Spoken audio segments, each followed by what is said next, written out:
Okay, quick measurements, very easy. Just went ahead and put a meter stick on this, and I got Y naught as 8 centimeters and A as 12 centimeters.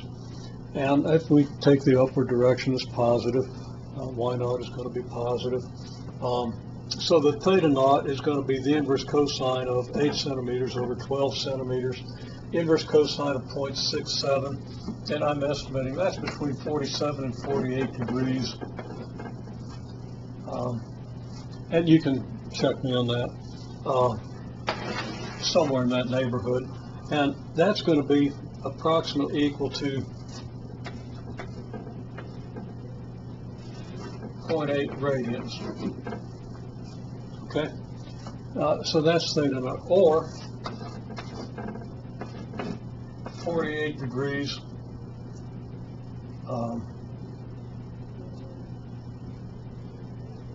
you know, I think I wrote that down wrong. I said plus 180 degrees. It's going to be, the angle is going to be down here, and it's going to actually be 360 degrees minus 48 degrees.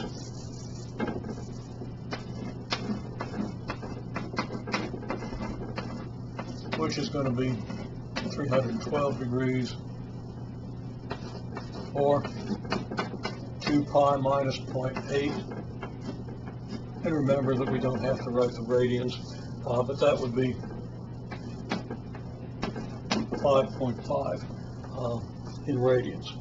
Okay, so our equation of motion then is going to be given here, and we've got our theta naught.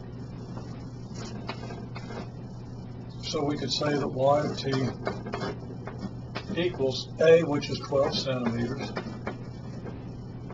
times the cosine of omega.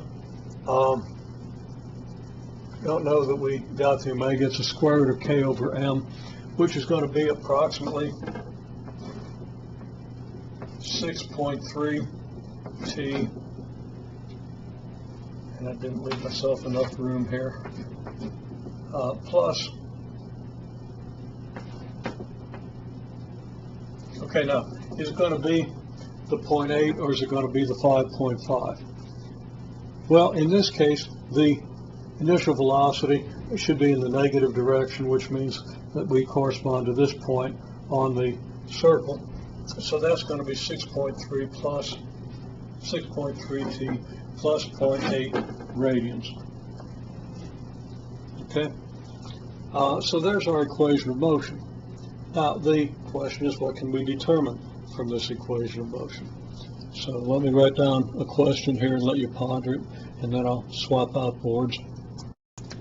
So my question is, how fast was the system moving just after the weight fell? Okay, so just at the initial instant of motion, okay, as soon as the weights came in contact and attained their initial downward velocity, how fast was the mass moving at that point? And how do we answer that? Okay, so, and I say, what was the velocity at t equals 0, assuming this is just after, the instant after the just the instant after the weight hanger and the weight attained their common velocity. And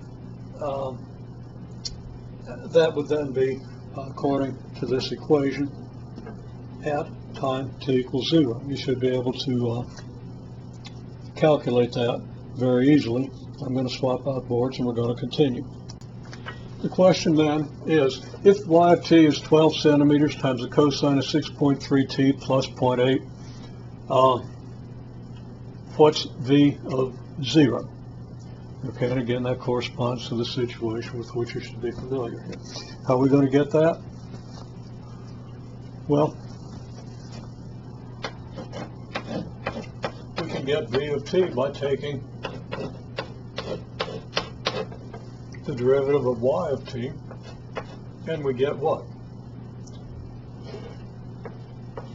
Negative 6.3 times 12 centimeters times the sine of 6.3 t plus 0.8. This is our velocity function. Okay, and that's a negative there, so part of the equal sign. So what's v of 0? We want v of 0. We just let t equal 0. That's going to be 6.3 times 12 is about 76.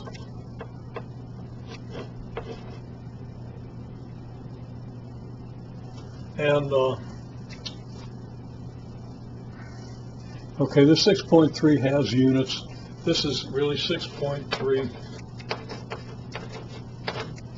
radians per second and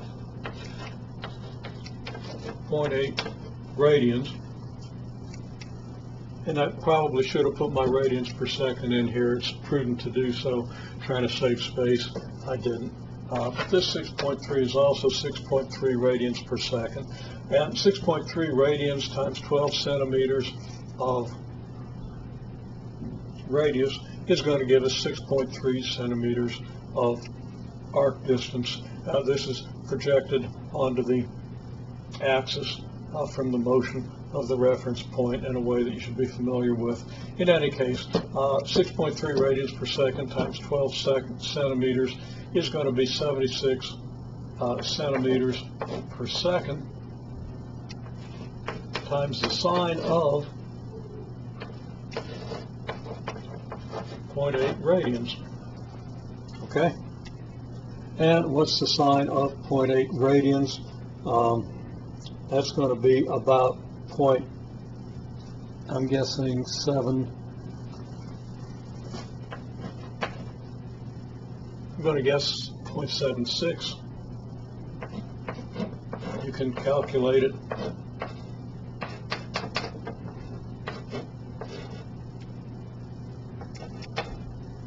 As you wish.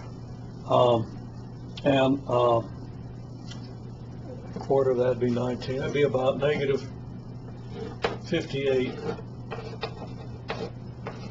centimeters per second.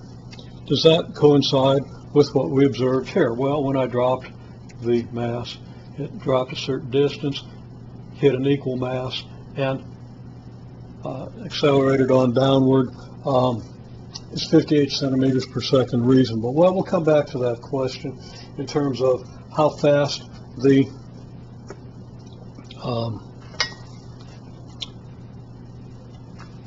block was moving and how far it moved. It was dropped from about this point up here, so it dropped about 14 centimeters. We could calculate how fast it was moving after dropping 14 centimeters. Then it collided pretty much inelastically with the hanger of equal mass and attained about half of that velocity. How's that going to compare with the 58 centimeters per second? We'll actually analyze that and see if it makes sense.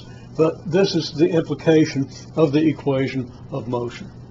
Okay, we have the equation of motion. We take its derivative to get the velocity function. We get the velocity function.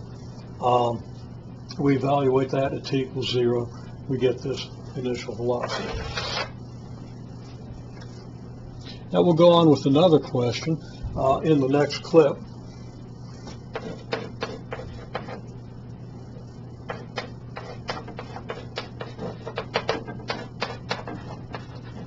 How long to get to the equilibrium position? How long did it take the system to get to the equilibrium position according to this model?